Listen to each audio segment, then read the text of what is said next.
Okay, ayan mga Fininvestors, ito isa sa pinaka-paborito nating sinishare sa ating mga kababayan, no? Itong Bernice Model Home. So yan, makikita natin, ito yung pinaka-furnish na, ito dress up na to. So mapapansin din natin ito, minimum lot area nito dito sa area na to sa Laguna, no? As well as sa iba rin nating areas, 60 square meters.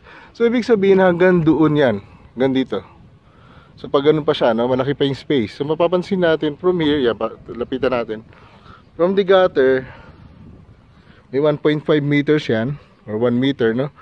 Tapos dito yung pinakaan natin, pinaka property line. Ayun, no? Makikita natin mohon, yun, yung bilog na yun, yun ang mohon. So ibig sabihin ang property line natin dito, pwede tayo magpabakod dyan. Tapos at the same time, dito sa kabila, mapapansin natin dyan, dito naman yung mohon na isa, yun. So kita natin, so ibig sabihin ang lote natin from there, doon sa pinaka electric post na mohon na isa, hanggang dito, hanggang dun.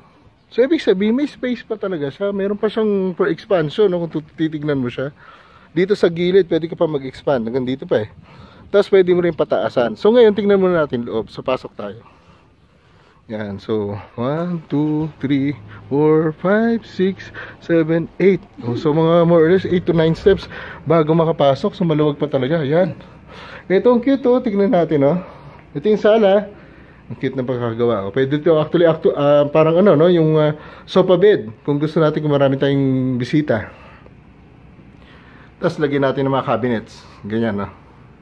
Pwede rin yung mga closed cabinets, flat TV, yung dining natin, dining area. Tapos dito ang cute nating parang no, kusina. Lagyan din natin ng ganitong cabinet. Ganda, oh. Tapos ito maganda.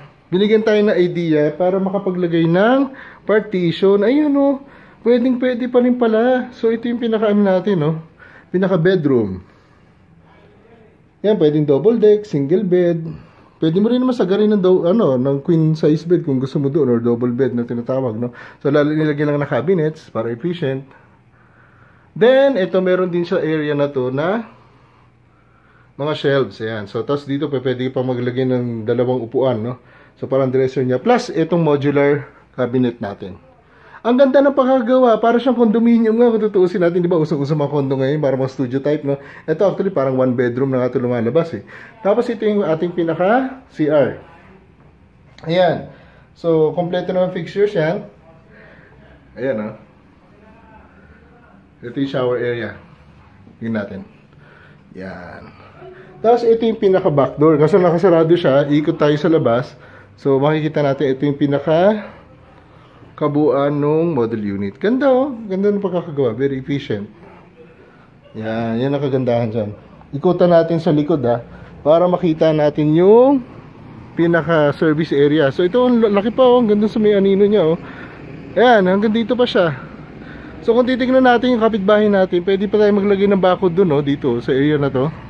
Pwede ka maglagay ng bakod doon. Tapos dito, gitna, pagigitnaan nyo. Kasi may muhon naman yan. Ayun yung muhon, no? Kaya ang ganda eh. Makikita mo, meron siyang ayan, no? Hating-hati yan. So dito nga, pwede ka maglagay ng, ayan, kasama na to. Libre na yan. So meron tayong stainless sink. Tapos lalagyan mo lang yun ng cabinet kung gusto mo. Lagyan mo ng LPG. Dito ka na magluto. Mas maganda dito ka magluto. Tapos lagyan na lang dito ng gripo. Kasi dun sa loob, ang maganda dun is yung parang pinaka-serving area na lang. Hanggang dito siya. Tingnan natin dito yung hangganan, ha. Yan. From here, gano'n, no? Tapos doon, hanggang dun sa harap. Kaya kung titignan nyo, ang laki pa ng space. Ang laki pa, oh.